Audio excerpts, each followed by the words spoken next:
1800 కాలం నాటి గోదావరి తీరపు పల్లెటూరు. పచ్చని పొలాలు, మట్టి రోడ్లు, పూరి గుడిసెలు ఆ ఊరు సొంతం. ఆకాశంలో ఒక్కసారిగా కారు మబ్బులు కమ్ముకున్నాయి. ఉరుములు మెరుపులతో పెద్ద వాన పడే సూచనలు కనిపిస్తున్నాయి. ఆ ఊరి చివరున్న రామయ్య పూరి గుడిసెలో వృద్ధురాలైన రామయ్య తల్లి గంగమ్మ మంచం మీద పడుకుని దగ్గుతూ ఉంటుంది. 25 ఏళ్ల వయసున్న రామయ్య దిగులుగా ఆకాశం వైపు చూస్తూ ఉంటాడు. అతని భార్య 22 ఏళ్ల వయసున్న సీతమ్మ ఎంతో సమయస్ఫూర్తి, బుద్ధి బలం ఉన్న ఇల్లాలు. అప్పుడే మబ్బులు ఉరిమిన శబ్దం వస్తుంది. గంగమ్మ మంచం మీద నుండి లేవలేక కష్టంగా దగ్గుతూ వణుకుతున్న గొంతుతో, ఒరే రామయ్య, ఆకాశం గచ్చన చూస్తుంటే వానదేవుడు కన్నెర్ర చేసినట్టున్నాడ్రా. మన గుడిసె పైకప్పు ఎక్కడెక్కడ చిల్లులు పడుంది.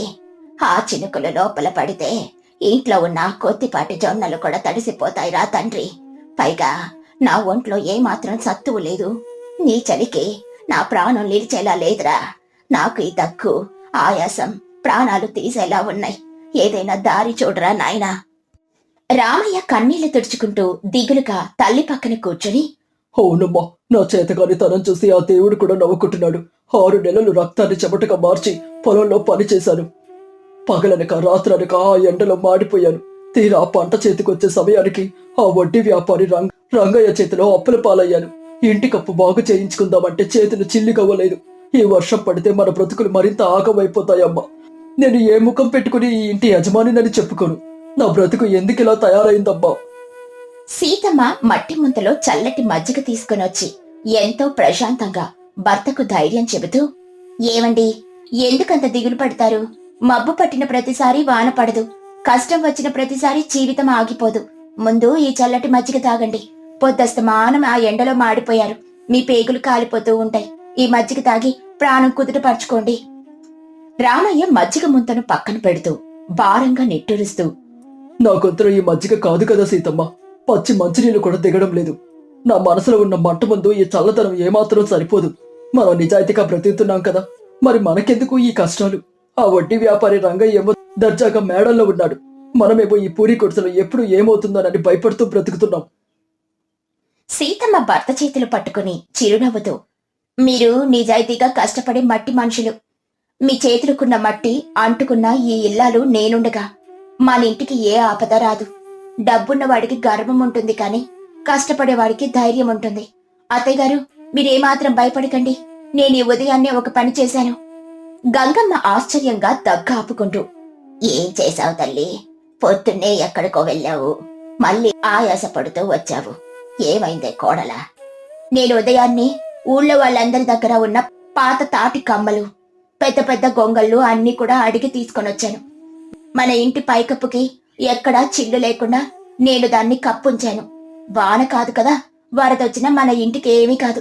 ఆ తాటి కమ్మలను గట్టిగా తాడుతో కట్టేశాను. గాలి వీచినా అవి ఎగిరిపోవు. మీరు ప్రశాంతంగా నిద్రపోవచ్చు అత్తయ్య గారు. గంగమ్మ ఆనందంతో కళ్ళు తుడుచుకుంటూ, అబ్బా, ఎంతటి ముందు చూపు తల్లి నీది. నిజంగా ఈ ఇంటికి నువ్వు కోడలివి కాదు, సాక్షాత్తు ఆ మహాలక్ష్మివే. నా కొడుకు అదృష్టవంతుడు తల్లి. కాని ఆ రంగయ్యకు మనం ఇవ్వాల్సిన బాకీ సంగతి తలుచుకుంటేనే నా గుండెలు కుబుకుబులాడుతున్నాయమ్మా. వాడు దయలేనివాడు. వడ్డీ మీద వడ్డీ వేసి మన పొలం లాక్కోవాలని చూస్తున్నాడు. వాడు రేపో మాపో మన గుమ్మం ఎక్కుతాడు తల్లి. రామయ్య తల పట్టుకుని బాధగా, రేపో మాపో కాదమ్మా, ఈ సాయంత్రం లోపు మనం తీసుకున్నది 10 బస్తాల ధాన్యం అప్పుకి 20 బస్తాలు వడ్డీతో సహా చెల్లించకపోతే మన ఇంటి ముందున్న ఆవును, ఇంటి స్థలాన్ని లాక్కుంటానని నిన్ననే వీధిలో అందరి ముందు నన్ను ఎగతాళి చేస్తూ అన్నాడు. నా దగ్గర ఒక గింజ కూడా లేదు. పీకల దాకా అప్పుల్లో కూరుకుపోయాను. ఆ దేవుడే మనల్ని రక్షించాలి. నేను ఆయన కాళ్ళు పట్టుకోవడం తప్ప వేరే దారి లేదు సీతమ్మ. సీతమ్మ గంభీరంగా నిలబడి, దేవుడు ఎప్పుడు పైనుండి రాడండి, మన బుద్ధిలోనే ఉంటాడు. మన ఆత్మగౌరవాన్ని అమ్ముకుని ఎవరి కాళ్ళు పట్టుకోవాల్సిన అవసరం లేదు. ఆ రంగయ్య గారికి ధనం ఉందన్న గర్వం తప్ప పరిస్థితులను అర్థం చేసుకునే బుద్ధి లేదు.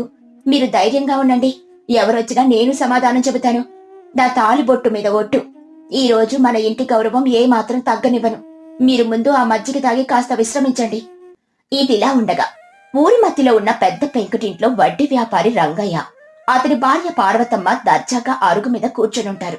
వారింటి ముందున్న పెద్ద మైదానంలో పేద రైతుల దగ్గర తక్కువ ధరకు కొన్న వందల బస్తాల ధాన్యం కుప్పలు కుప్పలుగా పోసుంటుంది. రంగయ్య ఎంతో గర్వంగా ఆ ధాన్యం కుప్పలను చూసుకుంటూ మీసాలు మెలివేస్తూ ఉంటాడు.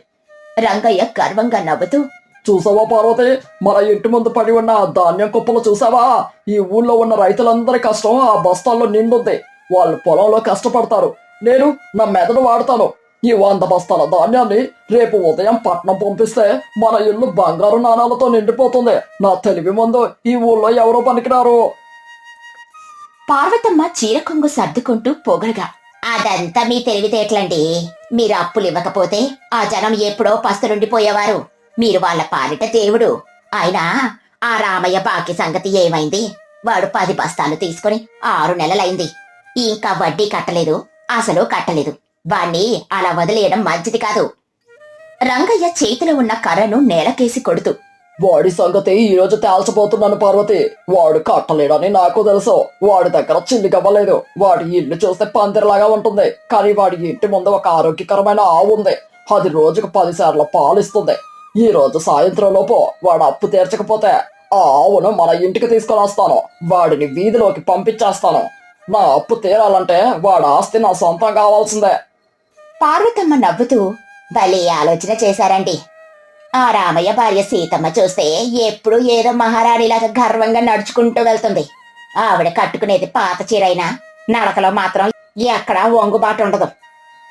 ఆ పొగరు నాకు అస్సలు నచ్చదు.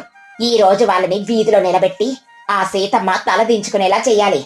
మనం ఇప్పుడే వాళ్ళ ఇంటికి వెళ్ళి ఆ ఆవును తోలుకొనొద్దాం రండి. మన పని వాళ్ళని పిలవండి. ఆ పొద పార్వతి, నా అప్పు తీర్చకపోతే ఆ రామయ్యకు తగిన శాస్తి జరగాల్సిందే. వాడు నా ముందు చేతులు కట్టుకుని నిలబడడం నువ్వే కళ్ళారా చూద్దువు గాని పద. రంగయ్య పార్వతమ్మ ఇద్దరూ కలిసి తమ పని వాళ్లతో రామయ్య ఇంటి వైపు బయలుదేరుతారు. అప్పుడే ఆకాశంలో మబ్బులు మరింత దట్టంగా కమ్ముకుంటాయి. ఉరుముల శబ్దం గుండెలు ఆదరగొట్టేలా వస్తుంది. చల్లటి గాలి బలంగా రామయ్య ఇంటి ముందు రంగయ్య తన అనుచరులతో వచ్చి ఆగుతాడు. రంగయ్య గుమ్మం బయట నిలబడి గట్టిగా పిలుస్తూ, ఒరే రామయ్య, బయటికి రా. అప్పు తీసుకున్నప్పుడు ఉన్న వినయం తీర్చేటప్పుడు ఎక్కడికి పోయిందిరా? ఇంట్లో కూర్చుంటే నేను వదిలేస్తానా? మగాడు అయితే బయటకు వచ్చి నా బాకీ లెక్క తేల్చో. పార్వతమ్మ వెటకారంగా గట్టిగా నవ్వుతూ, ఏమండి, వాళ్ళ దగ్గర ఏముందని ఇస్తారు? గుడిసె చూస్తే గాలికి కూలిపోయేలా ఉంది. పూట గడవడానికి కష్టపడుతున్న వారు వాళ్ళు. మంచం పట్టిన ముసలి గంగమ్మను ఇంకా సాకుతున్నారు. మర్యాదగా వాళ్ళ ఆవును మన పని వాళ్ళతో తీసుకుని పోదాం రండి. మన ఇంటి దగ్గర పేడ ఎత్తడానికైనా పనికొస్తుంది. వాళ్ళతో మనకు మాటలెందుకో. రామయ్య గుమ్మం బయటికొస్తూ చేతులు కట్టుకుని వణుకుతూ కళ్ళల్లో నీళ్లతో, దండాలయ్య రంగయ్య గారు, అమ్మగారు, మీకు కూడా నా దండాలు. దయచేసి మమ్మల్ని అలా అనకండి. మా అమ్మగారు లోపల అనారోగ్యంతో ఉన్నారు. మీ మాటలు వింటే ఆవిడ ప్రాణాలు వదిలేస్తుంది. నేను మీ అప్పు తీసుకున్న మాట నిజమే అయ్యా, కానీ పంట చేతికి రాలేదు. ప్రకృతి కన్నెర చేసింది. నేల ఎండిపోయింది. కొంచెం గడువు ఇవ్వండి దొర. కూలి పని చేసైనా మట్టి మోసైనా సరే మీ అప్పు తీర్చేస్తాను. నా ఆవును మాత్రం తీసుకెళ్ళకండి.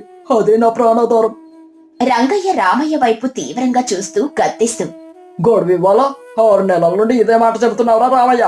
నా దగ్గర అప్పు తీసుకుని నువ్వు ప్రశాంతంగా బ్రతుకుతున్నావా? నేను నిన్ననే చెప్పాను, ఈ రోజు నా 20 బస్తాల ధాన్యం నా కళ్ళ ముందు ఉండాలి అని. నేను ఊరి రచ్చబండ దగ్గర 100 బస్తాల ధాన్యం కొని కుప్పబోసాను. రేపు ఉదయం పట్నం నుండి బండ్లు వస్తాయి. నా ధాన్యాన్ని పట్నం పంపించాలి. నీ 20 బస్తాలు కూడా అందులో వేస్తే నా లెక్క సరిపోతుంది రోయ్. మర్యాదగా ధాన్యం ఇస్తావా, లేక నీ ఆవును నీ ఇల్లును నా పేరు మీద రాసిస్తావా? చెప్పు, తేల్చుకో.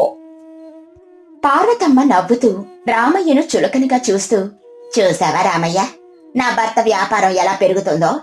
ఊళ్ళో వాళ్ళందరి దగ్గర తక్కువ ధరకు ధాన్యం కొని పట్నంలో అమ్ముకునే గొప్ప వ్యాపారి నా భర్త. మీరు మాత్రం ఇలా అప్పులు పాలవుతూ ఈ మట్టిలో కలిసిపోతున్నారు. మీ భార్య వల్లే మీకు ఈ కష్టాలు. ఆవిడ ఈ ఇంటికి వచ్చినప్పటి నుండి మీకు లాభం చేకూరలేదు కదా. మీ తలరాత ఎవరూ మార్చలేరు. సీతమ్మ గౌరవంగా గుమ్మం దాటి బయటకొస్తూ కళ్ళల్లో గంభీరతను దాచుకుని ఎంతో ప్రశాంతంగా మాట్లాడుతుంది. పార్వతమ్మ గారు, ఆడదాని అడుగులు ఆస్తిని తెచ్చిపెట్టవు, ఇంటికి గౌరవాన్ని తెచ్చిపెడతాయి. నా భర్త మట్టిని నమ్ముకున్న స్వచ్ఛమైన రైతు. మట్టి ఎప్పుడూ ఎవరిని మోసం చేయదు, కానీ మనుషుల స్వార్థమే రైతులను ఇలా దరిద్రులను చేస్తుంది. మీరు ధనవంతులు కావచ్చు, కానీ ఇతరుల కష్టాన్ని గౌరవించే సంస్కారం మీకు లేదు. మా అప్పు గురించి మాట్లాడడానికి మీకు పూర్తి హక్కు ఉంది, కానీ మా అత్తయ్య గారిని, మా ఇంటి పరువును విమర్శించే హక్కు మీకేమాత్రమూ లేదు. మీరు నోరు అదుపులో పెట్టుకుని మాట్లాడితే అందరికీ మంచిది. రంగయ్య మరింత కోపంగా అరుస్తూ సీతమ్మ వైపు వేలు చూపిస్తూ, ఏయ్ సీతమ్మ, నీ మాటల గారడి నా ముందు సాగదు. నీ భర్త మాటలు చెప్పలేక మిన్నకుంటే నువ్వు ముందుకొచ్చి నాతో మాట్లాడుతున్నావు. నాకు నీ వేదాంతాలు నీతులు వద్దు. నా ధాన్యం కావాలి. మీరు అప్పు తీర్చలేరు కాబట్టి నేను నా పని వాళ్ళను పిలిపించి మిమ్మల్ని ఈ క్షణమే ఈ గుడిసె నుండి పంపించేస్తాను. మీ ఆవు నా సొంతం. ఎవరొచ్చి అడ్డుకుంటారో నేను చూస్తాను. సీతమ్మ ఏమాత్రం భయపడకుండా గంభీరంగా చిరునవ్వు నవ్వుతూ, రంగయ్య గారు, మీరు చాలా గొప్ప వ్యాపారాన్ని ఊరంతా గొప్పలు చెప్పుకుంటున్నారు కదా. మీకు లాభం డబ్బు తప్ప ఇంకేమీ కనిపించదు కదా. అయితే మీతో నేను ఒక వ్యాపార బేరం ఆడుతాను. మీరు నిజమైన వ్యాపారి అయితే నా బేరానికి ఒప్పుకోండి. మీరు ఒప్పుకుంటే నా అప్పు తీరుతుంది, మీ లాభం నీకు దక్కుతుంది. ఒకవేళ నేను చెప్పిన మాట తప్పితే, ఓడిపోతే మా ఆవు ఇల్లు మాత్రమే కాదు, నా భర్తతో సహా నేను మీ ఇంట్లో పని వాళ్ళుగా సేవకులుగా మారిపోతాం. మీ ఇంటి పనులన్నీ మేమే చేస్తాం. ఏమంటారు? రామయ్య విపరీతమైన భయంతో సీతమ్మ చెయ్యి పట్టుకుని కన్నీళ్లతో, సీతమ్మ, ఏంటి నువ్వు మాట్లాడుతున్నది? వద్దు, వాళ్ళతో పందాలొద్దు సీతమ్మ. ఆయన పెద్దవాడు. మనం ఇల్లు వదిలేసి ఏదోలా బతుకుతున్నాం. రోడ్డు మీద అయినా బతుకుతాం కానీ వాళ్ళకి సేవకులుగా మారడం ఏమిటి? నా మాట విను. పందెం వద్దు. మన ఆత్మగౌరవం చంపుకోకూడదు. గంగమ్మ లోపల నుండి దగ్గుతూ వణుకుతున్న గొంతుతో, కోడలా, ఆవేశం వద్దు తల్లి.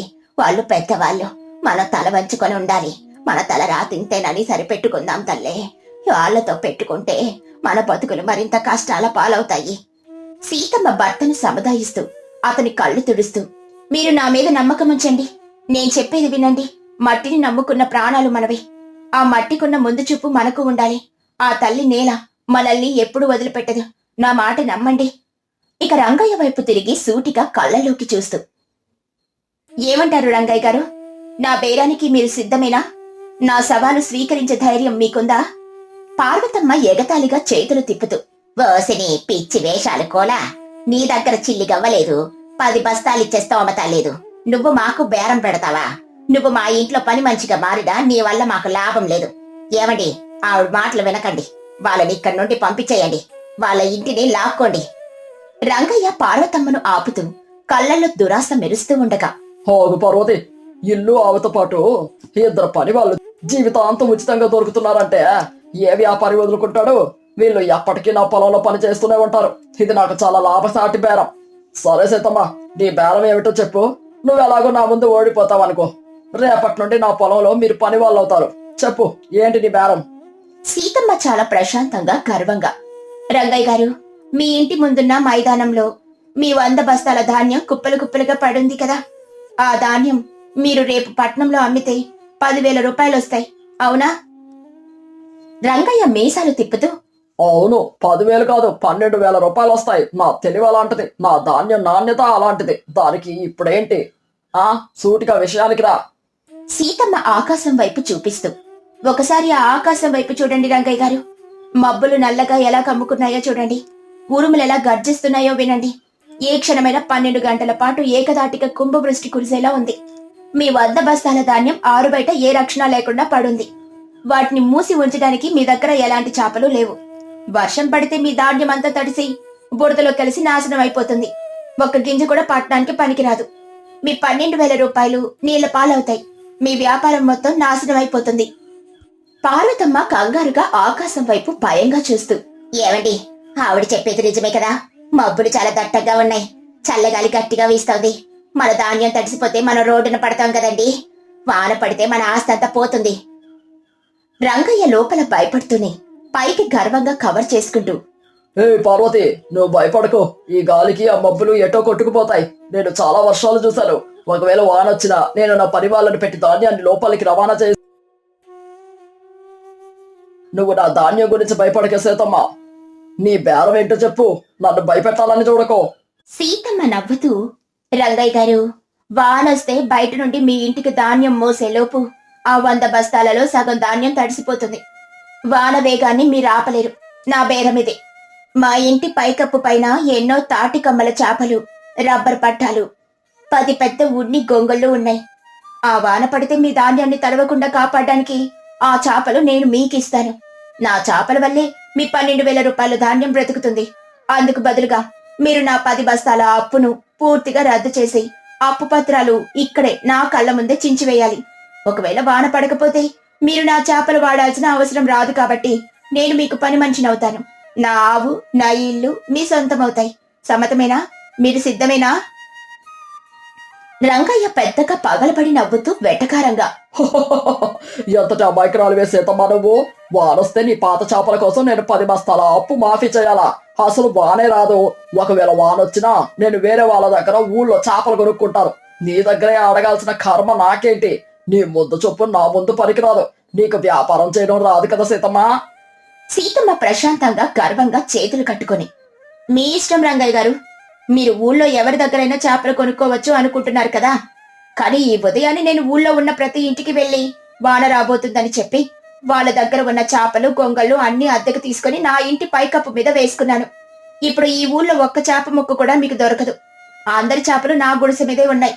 మీ ధాన్యాన్ని కాపాడగలిగేవి నా చేపలు మాత్రమే. నా దగ్గర చేపలు లేవు అని మీరు వెళ్లి తిరిగితే 12,000 ధాన్యం మట్టిపాలవడం ఖాయం. బాగా ఆలోచించుకోండి. మీ గర్వం మీ ఆస్తిని కాపాడుతుందో లేక నా తెలివి కాపాడుతుందో మీరే నిర్ణయించుకోండి. రామయ్య ఆశ్చర్యంతో నోరెళ్లబెట్టి కళ్ళల్లో నీళ్లతో, సీతమ్మ, నీ తెలివికి దండం తల్లి. పొద్దున్నే ఆ చేపలని ఎందుకు తెచ్చావో అనుకున్నాను. నా కష్టాన్ని లాక్కోవాలని చూసిన వారి గర్వాన్ని అణిచేందుక. నువ్వు మామూలు ఇల్లాలవి కాదే సీతమ్మ, నా ప్రాణదాతవి. పార్వతమ్మ విపరీతమైన భయంతో వణుకుతూ రంగయ్య చెయ్యి గట్టిగా పట్టుకొని, ఏవండి, ఈవిడ చాలా తెలివైందండి. ఎంతటి బుద్ధండి ఈవిడది. అంతా ముందు చూపుతో ఉదయాన్నే ఊళ్ళో చేపలన్నీ తన దగ్గర పెట్టుకుంది. వాన ఏ క్షణమైనా పడేలా ఉంది. నా మాట వినండి. దయచేసి ఒప్పుకోండి. మన 12,000 రూపాయల ఆస్తి ముందు ఈమె 10 బస్తాల అప్పు ఎంతండి? మన ధాన్యం నాశనం చేసుకోకండి. ఆవిడ షరతుకి ఒప్పుకోండి. రంగయ్య ముఖం ఎర్రబడిపోయి అహంకారం దెబ్బతిని, వాన పడకూడదు. వీళ్ళని ఏడిపిద్దామంటే ప్రకృతి నా మీద పగబట్టింది. ఒరే రామయ్య, నీ భార్య తెలివి ముందు నేను ఓడిపోతున్నాను అని సంబరపడిపోకు. వాన పడితేనే కదా నా ధాన్యం తడిసేది. చూద్దాం, ఆ దేవుడు ఈ సీతమ్మ వైపు ఉంటాడో లేక నాకు సహాయం చేస్తాడో. నేను వేచి చూస్తాను. సరిగ్గా అప్పుడే ఆకాశం పెద్దగా గర్జించి భయంకరమైన కుంభవృష్టి మొదలవుతుంది. నిమిషాల్లోనే వీధులన్నీ నీళ్లతో నిండిపోయి బురదమయమయ్యేలా రాళ్లవాన పెద్ద వర్షం పడుతుంది. రంగయ్య ఇంటి ముందున్న ఆరు బయట 100 బస్తాల ధాన్యం తడవడం మొదలవుతుంది. ఆ ధాన్యం తడుస్తుంటే రంగయ్య గుండెల్లో భయం మొదలవుతుంది. రంగయ్య, పార్వతమ్మ వర్షంలో తడుస్తూ ప్రాణాలు గుప్పెట్లో పెట్టుకుంటారు. వారికేం చెయ్యాలో పాలుపోదు. పార్వతమ్మ ఏడుస్తూ వర్షంలో తడుస్తూ, అయ్యో ఏమండి, నాశనం అయిపోయాయి. మన ధాన్యం అంతా తడిసిపోతుంది. వాన తంచి కొడుతుందండి. ఈ ధాన్యం పోతే మనం రేపు వీధిన పడాల్సిందే. దయచేసి మీ పంత పక్కన పెట్టి ఆ సీతమ్మని అడిగి ఆ చేపలు తీసుకురండి. నా మాట వినండి. మన ఆస్తి పోతుంది. మనం కాపాడుకోవాలి. రంగయ్య వర్షంలో తడుస్తూ తన గర్వమంతా కరిగిపోయి గుండెలు బాదుకుంటూ అరుస్తూ, అయ్యో దేవుడా, నా ఆస్తంతా వానలో కొట్టుకుపోతుంది. సీతమ్మ, ఓ సీతమ్మ, నన్ను రక్షించు తల్లి. నీ బేరానికి నేను ఒప్పుకుంటున్నాను. నీ 10 బస్తాల అప్పును పూర్తిగా మాఫీ చేస్తున్నాను. ఇదిగో నీ అప్పు పత్రాలు. ఇక్కడే వర్షంలో చిచ్చి పారేస్తున్నాను చూడు. నన్ను కాపాడు తల్లి, నా ధాన్యం కాపాడు. రంగయ్య తన జేబులో ఉన్న రామయ్య అప్పు పత్రాలను తీసి చేతులు వణుకుతూ ఉండగా వర్షంలోనే చిన్న ముక్కలుగా చించి గాలిలో విసిరేస్తాడు. ఆ కాగితాలు బురదలో కలిసిపోతాయి. రంగయ్య చేతులు జోడించి ఏడుస్తూ, చూసావా సీతమ్మ, నీ పత్రాలు చించేశారు. నాకు నీ మీద ఇంకేం అప్పు లేదు. నేను పూర్తిగా ఓడిపోయాను. దయచేసి నీ దగ్గర నా చేపలిచ్చి నా ధాన్యం కాపాడు తల్లి. నా 12,000 రూపాయలు ఆస్తి నీ చేతిలోనే ఉంది. నా గర్వం నశించింది. నన్ను కరుణించు. సీతమ్మ వర్షంలోకి వచ్చి గర్వంగా కానీ ఎంతో హుందాగా రంగయ్యను చూస్తూ, రంగయ్య గారు, వర్షం అనేది పగవాడికైనా పచ్చని పొలానికైనా సమానంగానే పడుతుంది. దానికి తారతమ్యాలు తెలియవు. ఒక మట్టి మనిషి కన్నీరు విలువ మీ ధాన్యం తడిసినప్పుడు కానీ మీకు అర్థం కాలేదు కదా. నా భర్త కన్నీరు చూసి నేను ఈ పని చేశాను, కానీ మీ ఆస్తిని నాశనం చేయాలన్న ఆలోచన నాకెన్నడూ లేదు. మీరు అప్పు మాఫీ చేసినందుకు ధన్యవాదాలు. రామయ్య గారు, తొందరగా లోపలికి వెళ్ళి ఆ పెద్ద గొంగళ్ళు తాటి చేపలు తీసుకురండి. రంగయ్య గారి ధాన్యాన్ని కప్పి కాపాడుదాం. ఒక రైతు పండించిన ధాన్యం మట్టిపాలు కాకూడదు. రామయ్య సంతోషంతో ఉత్సాహంగా, అలాగే సీతమ్మ, నీ గుణం ఎంత గొప్పది తల్లి. మనల్ని బాధ పెట్టిన వారికి కూడా సహాయం చేస్తున్నావు. నీ బుద్ధికి వానదేవుడు కూడా తల వంచాడు. నేను ఇప్పుడే తీసుకొని వస్తాను. రామయ్య, సీతమ్మ ఇద్దరూ కలిసి తమ ఇంటి మీదున్న తాటి చేపలను, రబ్బరు పట్టాలను, గొంగలను తీసుకొనొచ్చి రంగయ్యకిస్తారు. అందరూ కలిసి వర్షంలోనే పరిగెత్తుకుంటూ వెళ్లి మైదానంలో ఉన్న 100 బస్తాల ధాన్యాన్ని ఆ చాపలతో కప్పుతారు. ఎంతో కష్టపడి ఆ ధాన్యాన్ని వర్షం నుండి కాపాడుతారు. ధాన్యం సురక్షితంగా ఉంటుంది. 1 గంట తర్వాత వాన ఆగిపోతుంది. ఆకాశం ప్రశాంతంగా మారుతుంది. రంగయ్య పార్వతమ్మ ఇద్దరూ తడిసిన బట్టలతో సీతమ్మ ముందు సిగ్గుతో తలదించుకుని నిలబడతారు. పార్వతమ్మ కన్నీళ్లతో చేతులు జోడించి సీతమ్మ ముందు వంగి, సీతమ్మ గారు, నన్ను క్షమించండి. నా భర్త సంపాదన చూసి నేను మిమ్మల్ని ఎన్నో మాటలన్నాను. ఒక ఆడదాని అడుగు ఆస్తిలో కాదు, సమయస్ఫూర్తిలో, కష్టకాలంలో కుటుంబాన్ని కాపాడుకునే ధైర్యంలో ఉంటుందని మీరు మీ ముందు చూపుతో నిరూపించారు. నేను వృద్ధురాల్ని. దయచేసి మా తప్పులను మన్నించండి. అత్తయ్య గారు, మీరెంతో అదృష్టవంతులు. మీకు గొప్ప కోడలు దొరికింది. గంగమ్మ గుడిసె గుమ్మం దగ్గర నిలబడి చిరునవ్వుతో ప్రశాంతంగా, చూశారా పార్వతమ్మ, నాణేలు కడుపు నింపవు. మనిషి గుణమే ఆపదలో ఆదుకుంటుంది. నా కోడలు ఈ ఇంటికి ప్రాణం పోసింది. మనకు ఎంత సంపదున్నా బుద్ధి బలం లేకపోతే అంత వృధానే. మీరెప్పుడూ ఇలాగే బుద్ధిగా వ్యాపారం చేసుకోండి. పేదవాడిని ఎగతాళి చెయ్యకండి. రంగయ్య రామయ్య చేతులు పట్టుకుని కన్నీళ్లతో గద్గద స్వరంతో, రామయ్య గారు, దేవుడు పల్లెటూరి రైతుకు చదువు ఇవ్వకపోయినా అపారమైన అనుభవం ముందు చూపు ఇస్తాడు. సీతమ్మ గారి సమయస్ఫూర్తి వల్ల ఈ రోజు నా ఆస్తి దక్కింది. వ్యాపారం అంటే తోటివాడి కష్టం వాడుకోవడం కాదు, ఆపదలో ఒకరికొకరు సాయం చేసుకోవడం అని నాకు గట్టిగా బుద్ధి వచ్చింది. నా కళ్ళు తెరిపించారు. ఇక మీదట నేను ఏ రైతు మీద అన్యాయంగా అప్పులు రుద్దను. మీ ఇల్లు, మీ ఆవు ఎప్పటికీ మీవే. నా ప్రాణం కాపాడిన మీకు నా 100 బస్తాల ధాన్యం నుండి 2 బస్తాలు బహుమతిగా ఇస్తున్నాను. దయచేసి స్వీకరించండి. మీరు కాదనకండి. సీతమ్మ గౌరవంగా నమస్కరిస్తూ, మీ మనసులో వచ్చిన మార్పుకు ఎంతో సంతోషం రంగయ్య గారు. బహుమతులు మాకొద్దు. ఒక రైతుగా మా కష్టంతో మేం బ్రతుకుతాం. నిజాయితీగా బ్రతికేవాడికి ప్రకృతి ఎప్పుడూ తోడుగా ఉంటుంది. ఆ మట్టి మమ్మల్ని బ్రతికిస్తుంది. మీరు సంతోషంగా పట్నం వెళ్లి మీ వ్యాపారం చేసుకోండి. అందరినీ గౌరవించండి. రంగయ్య, పార్వతమ్మ మనసు మారి గౌరవంగా అక్కడి నుండి తమ ఇంటికి వెళ్తారు. వాన కురిసి ఆగిన తర్వాత పచ్చని పొలాలు మరింత అందంగా కనిపిస్తాయి. రామయ్య, సీతమ్మ, వృద్ధురాలైన గంగమ్మ ఒకరినొకరు ఎంతో ఆనందంగా చూసుకుంటారు. ఆపద సమయంలో ఒక తెలివైన ఇల్లాలు తన బుద్ధి బలంతో ముందు చూపుతూ ధనవంతుల గర్వాన్ని ఎలా అణచవచ్చో, తన ఇంటి గౌరవాన్ని ఎలా నిలబెట్టవచ్చో ఈ కథ నిరూపిస్తుంది. తెలివితేటలుంటే పేదవాడు కూడా ప్రకృతిని ఆయుధంగా మలుచుకోగలడని ఆ పల్లెటూరి చరిత్రలో నిలిచిపోయింది. అది ఒక అందమైన పల్లెటూరు. ఉదయం సమయం. మట్టి పెంకుల ఇల్లు, పచ్చని వాసాల. రామస్వామి చేతిలో ఒక చిన్న సంచి పట్టుకొని విసుక్కుంటూ ఇంట్లోకొస్తాడు. సీత అరుగు మీద బియ్యం బాగు చేస్తూ ఉంటుంది. సీత, ఓ సీత, ఎక్కడున్నావే? నీకోసమే ఈ అరుపులు. ఇలా రా ఒకసారి. వస్తున్నానండి. ఎందుకలా ఆకాశం కూలిపోయినట్లు అరుస్తున్నారు? చేతిలో ఉన్న ఆ చిన్న సంచేంటి? అందులో ఏమున్నాయి? ఏమిటైనా కర్మ. ఆ సంతలో ధరలు చూస్తుంటే గుండె గుబేలమంటుంది. బెల్లం ధర ఆకాశాన్ని అంటుతుంది. యాలకులు, జీడిపప్పు కొందామంటే వ్యాపారస్తులు నిలువు దోపిడీ చేస్తున్నారు. మన ఊరి వ్యాపారి సుబ్బయ్య అసలు ఏమాత్రం తగ్గించను అంటున్నాడు. అందుకే చాలా కొద్దిగా తీసుకొచ్చాను.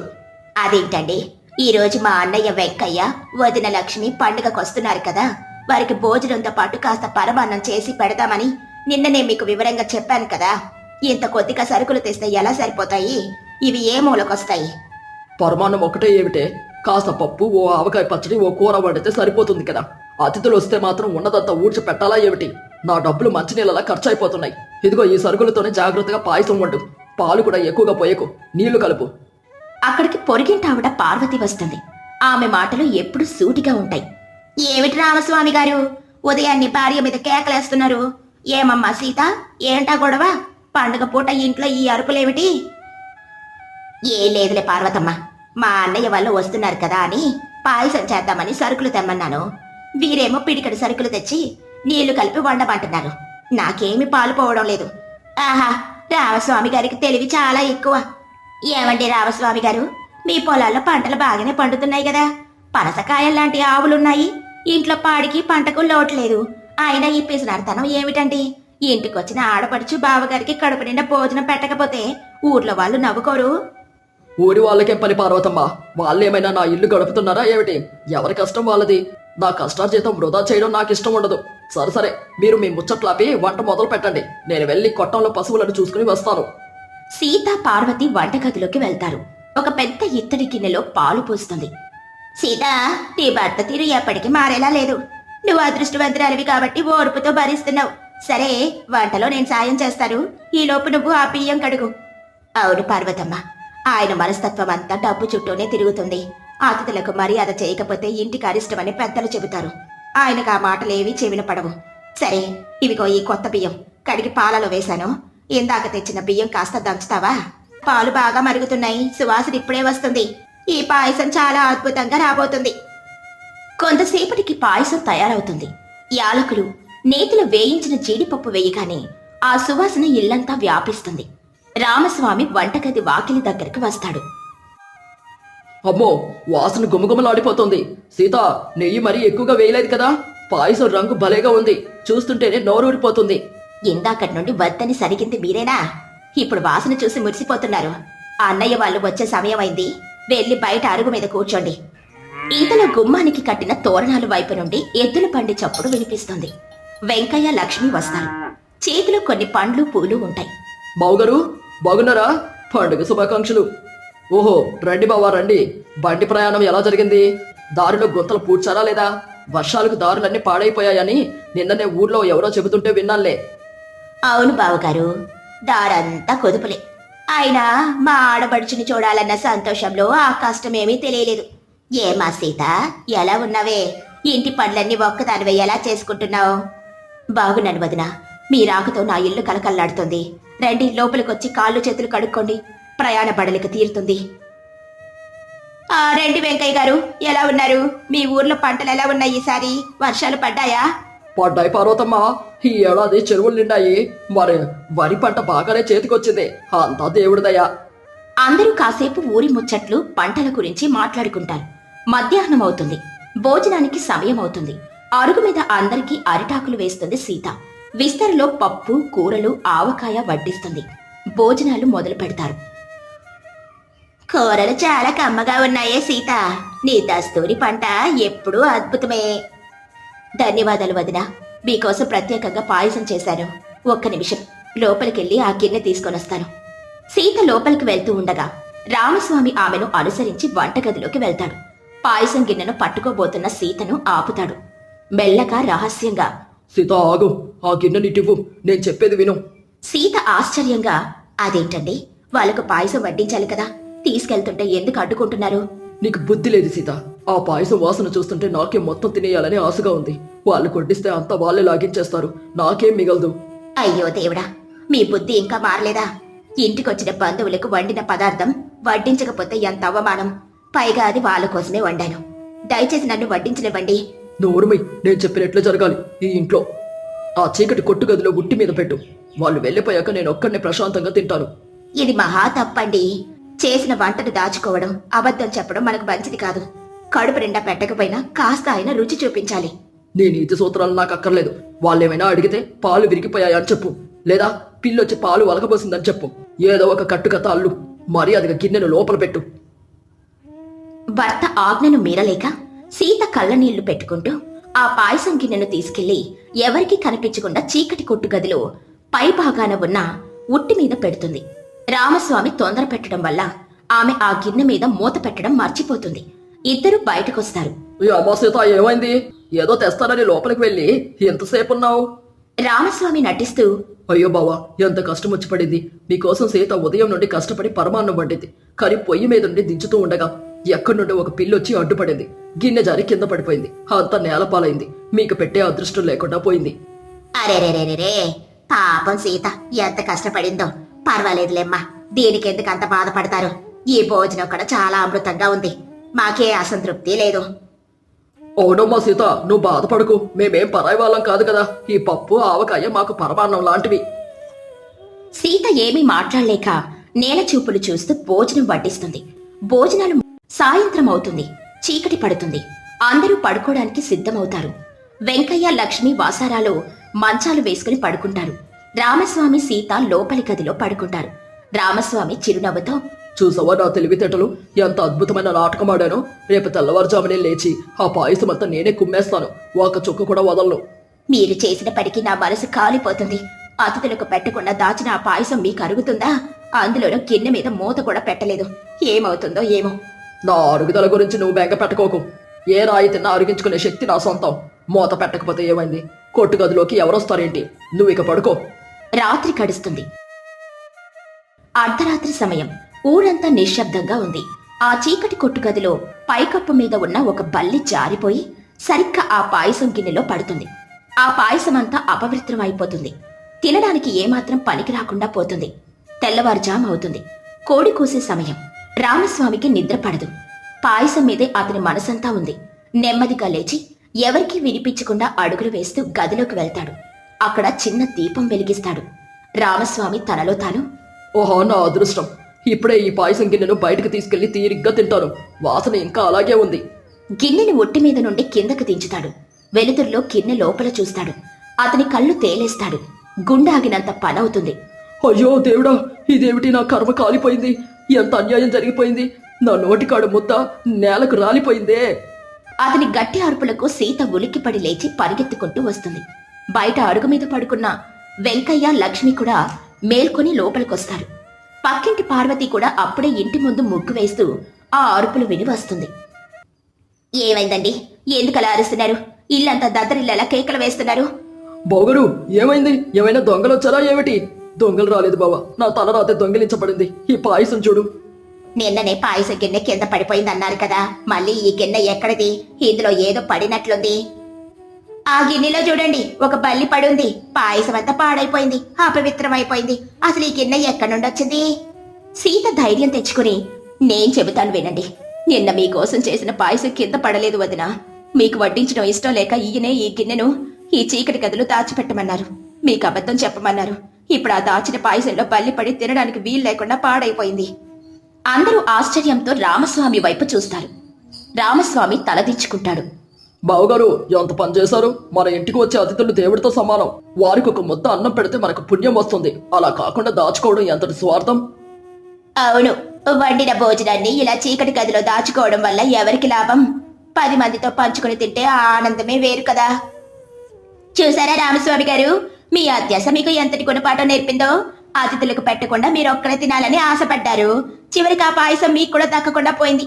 ప్రకృతి ఎవరికి తగిన శాస్త్రి వాళ్ళకి చేస్తుందిలే. మీరు చేసిన స్వార్థపు పనికి ఇదే సరైన ఫలితం.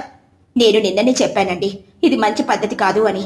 మన స్వార్థం ఎప్పుడు మనకి కీడు చేస్తుంది. పిసినారితనం పనికిరాదని పెద్దలు అందుకే అంటారు. రామస్వామి కన్నీళ్లతో, పశ్చాత్తాపంతో, నన్ను క్షమించండి బావా. నేను చాలా పెద్ద తప్పు చేశాను.